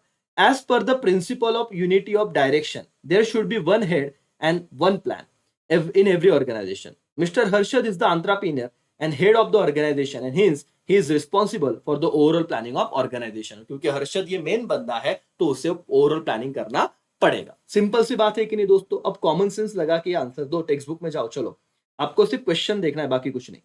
मुझे बताओ हर्षद कौन है? एंटरप्रेन्योर। तो लास्ट सवाल का जवाब, ओवरऑल किसका रिस्पॉन्सिबिलिटी है ओवरऑल प्लानिंग? हर्षद का, बिकॉज वो एंटरप्रेन्योर है, ठीक है। दूसरा सवाल, नैना का क्या काम है? एचआर मैनेजर है भाई। और कौन सा प्रिंसिपल है? Division of work. खत्म हो गया सर। दोस्तों दूसरा सवाल पढ़िए और लास्ट क्वेश्चन है इस चैप्टर का, फिर खत्म होगा। फिर चैप्टर 2 के 2 सवाल मैं आपको बता दूंगा एंड दैट्स ऑल। अपने सारे case study based question done. Read कीजिए। चलो चलो ओके दोस्तों, तो ये लास्ट क्वेश्चन है इस चैप्टर का, मतलब चैप्टर 1 का। और उसके बाद मैं आपको फटाफट से बता दूंगा कि आपका भी ज्यादा वक्त नहीं लेना चाहूंगा। ऑलरेडी आप 1 घंटा 4 मिनट मुझे देख रहे हो और बहुत अच्छे से आप कर रहे हो, और इसके बाद आपका टेंशन भी खत्म होने वाला है। आप देखिए, ये बहुत ही सिंपल सा क्वेश्चन है कि फटाफट से पढ़ता हूँ। फाइन डायमंड लिमिटेड 200 एम्प्लॉय के साथ काम कर रहा है और 3 शिफ्ट में काम कर रहा है। फॉर एक 3 ऑर्गेनाइजेशन में 24 घंटे काम होता है वैसे, ठीक है?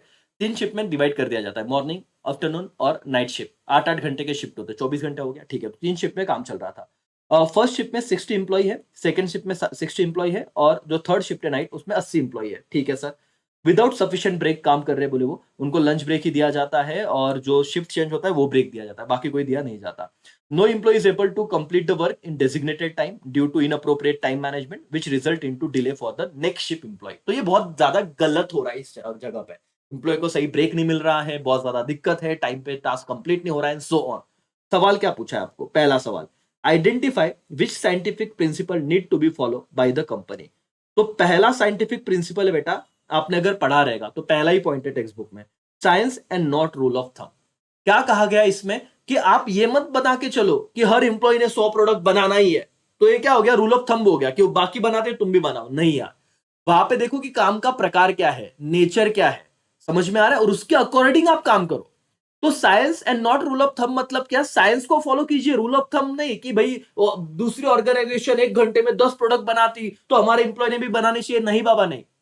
आपके एम्प्लॉय का नेचर अलग होगा, आपकी प्रोडक्शन का डिजाइन अलग होगा, बहुत सारी बातें हो सकती है। तो पहला साइंटिफिक प्रिंसिपल है दोस्तों, science and not rule of thumb.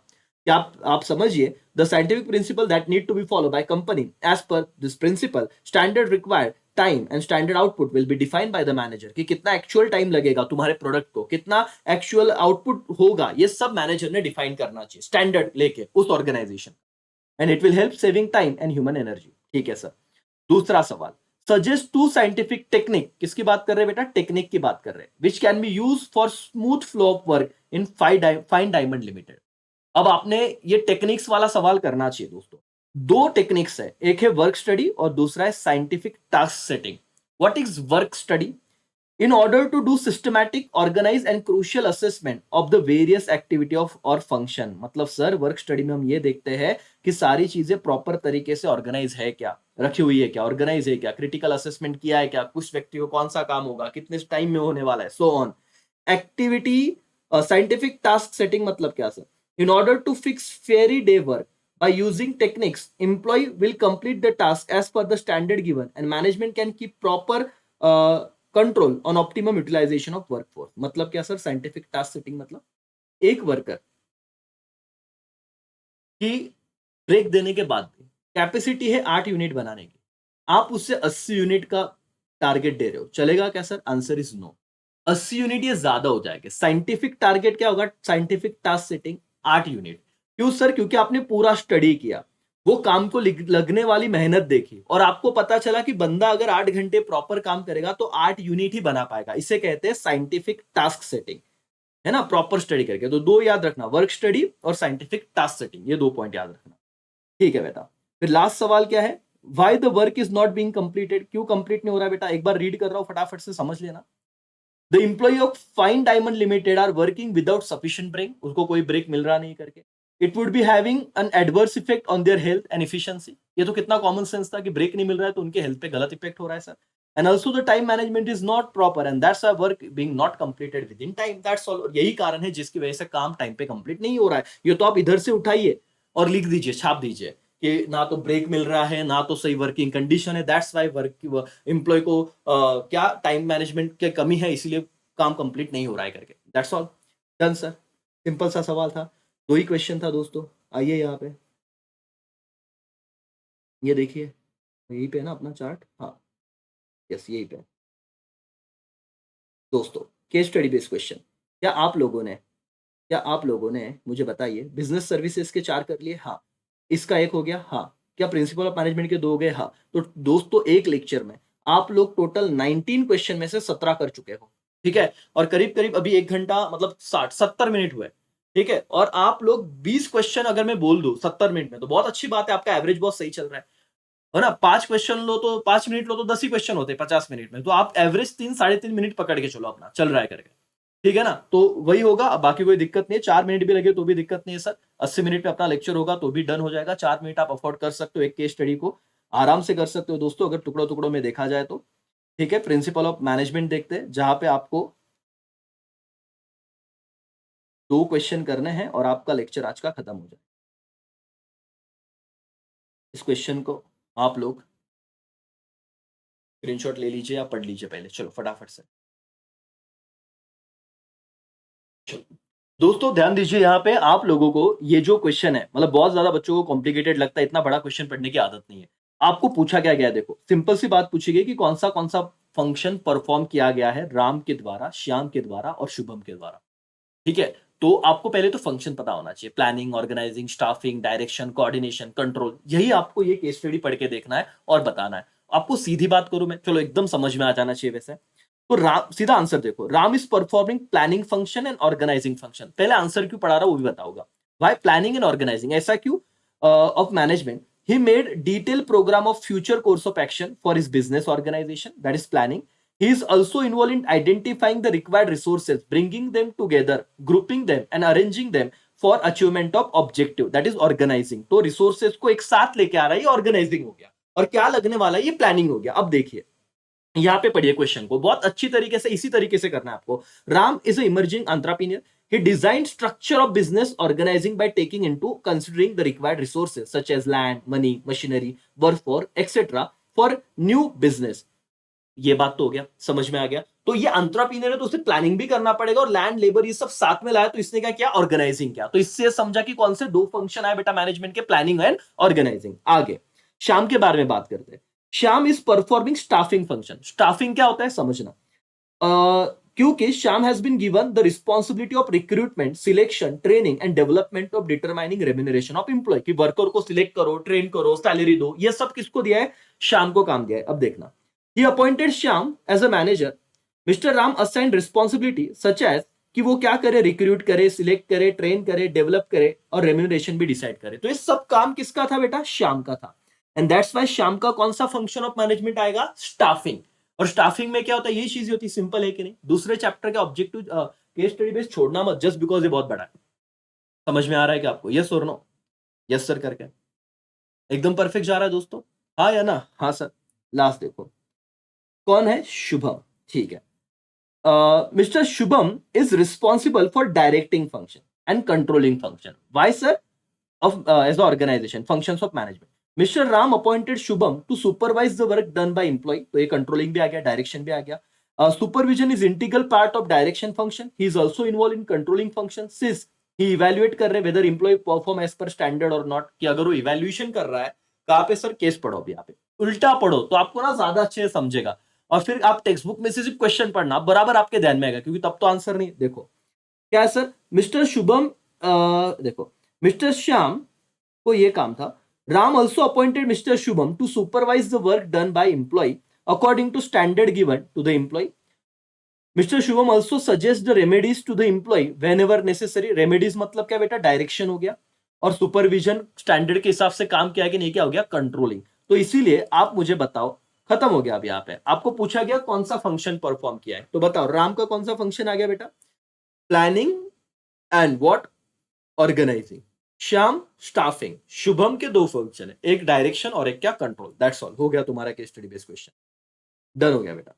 दूसरा लास्ट आज के दिन का सवाल और डन हो जाएगा पूरा का पूरा सेशन। पढ़ो फटाफट, केस स्टडी पढ़ो। ओके चलो दोस्तों, बहुत सिंपल सा सवाल है, planning, organising, staffing, direction, coordination, control आपको पता है, थोड़ा बहुत हमने पहले केस स्टडी में रिवीजन किया, तो ये आपका डन हो जाएगा।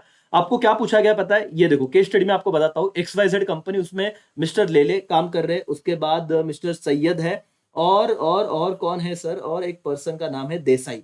ये तीन व्यक्तियों का नाम दिया है, और आपको पूछा क्या गया पता है, कि बताओ ये लोग mention the name of employee engage in the following क्या फंक्शन। ऑर्गेनाइजिंग में कौन है, डायरेक्शन में कौन है, और कोऑर्डिनेशन में कौन है।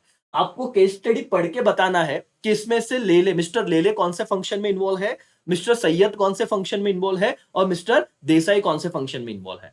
ठीक है, 2 मार्क्स का सवाल है, बहुत इंपॉर्टेंट है, केस स्टडी बेस इस चैप्टर से आता ही है दोस्तों, ध्यान से देखिए और समझिए। क्या हुआ, mister Lele gives instruction to employee working under him, provided guidance and motivate them for the best performance. On the other hand, Mr. Sayyed takes efforts to harmonize the work done by the employee of different department while achieving organizing goal. ठीक है sir, बताता हूँ, सब बताता हूँ। देसाई का काम क्या था बेटा, Desai looking after the arrangement of required resources of business organisation. अब देखो एक चीज तो फिक्स है बेटा, ऑर्गेनाइजिंग का मतलब क्या है? जो व्यक्ति रिक्वायर्ड रिसोर्स को अरेंज करता है, क्या करता है बेटा? अरेंजमेंट करता है कि जो जो चीजें लग रही है वो सब में लेके आऊंगा। तो जो अरेंजमेंट करेगा वो कौन सा फंक्शन है? ऑर्गेनाइजिंग। क्या बोला मैंने? जो सारी चीजों को लेके आ रहा है, ये लग रहा है, वो लग रहा है, तो जो सारा अरेंजमेंट का काम है कौन कर रहा है? देसाई। तो देसाई को कौन सा फंक्शन हो गया? ऑर्गेनाइजिंग। देखो, mister Desai engage in the organizing function since his look after the arrangement of required resources। इतना लिखा तो भी चलेगा, बात खत्म, एक मार्क्स मिल जाएगा। दूसरा, डायरेक्शन कौन कर रहा है सर? ध्यान से देखिए, डायरेक्शन में mister Lele. Why mister Lele engage in the directing function? Why? Because he involve in the instruction, guiding, motivation. जहां पे वर्ड दिखे ना बेटा आपको, instruction, guideline, motivation to employee, तो ये हो जाएगा डायरेक्शन। खत्म, दूसरा भी डन हो गया। तीसरा, सैयद भाई का क्या काम है फिर?